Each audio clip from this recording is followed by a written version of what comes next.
It was a crisp autumn day when Daniel set out on his hike. He had been planning this trip for months, eager to get away from the stresses of his daily life.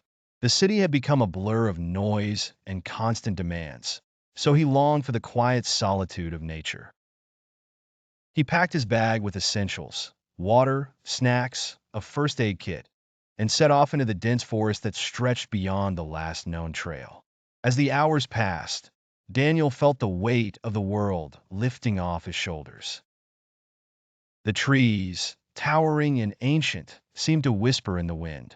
The ground beneath him was soft with fallen leaves, and the air smelled of pine and earth. He walked for hours, occasionally stopping to take in the breathtaking views of the valley below. But as evening approached, Daniel realized that he had ventured farther than he intended. He had lost track of time.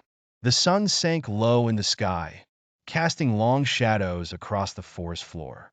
The temperature began to drop rapidly, and Daniel knew he needed to find shelter. He looked around and spotted something unusual through the trees, an old wooden cabin, half hidden among the underbrush. Its dark silhouette stood in stark contrast to the vibrant orange and red leaves around it. He had not expected to see any buildings so deep in the woods.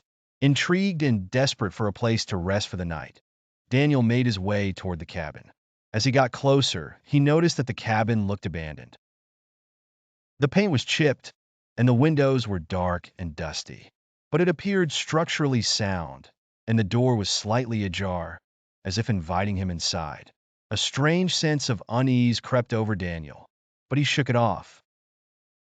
He was alone, far from civilization, and the idea of spending the night in the cold forest was far less appealing than exploring this old, mysterious cabin.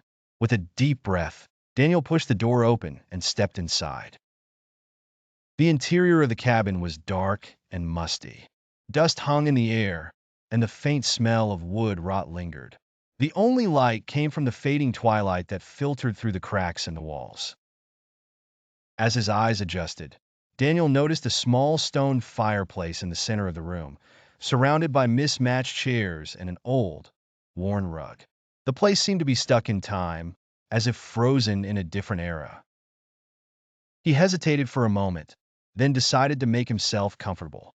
There was no sign of any other human presence. The silence was deafening. He set down his pack and went to the window, hoping to catch a glimpse of the sunset. But as he turned, his gaze fell upon something unexpected. In the corner of the room sat an elderly man, hunched over in a rocking chair. The man was staring at something in his lap, a photo album, it seemed. His face was pale and gaunt, his skin paper-thin, and his white hair hung in unkempt strands around his weathered face. He wore an old woolen sweater and faded trousers, looking as if he had lived in the cabin for decades. Daniel froze. He hadn't heard the man enter, nor had he noticed him before. Was he real? Or was this just some trick of the mind brought on by fatigue? The man didn't acknowledge Daniel's presence, not even when the young hiker cleared his throat. Hello? Daniel called, his voice sounding strange in the stillness. The old man slowly raised his head, his eyes narrowing as they met Daniel's. He didn't speak, but instead motioned for him to come closer. His finger, gnarled and trembling, pointed to the chair across from him.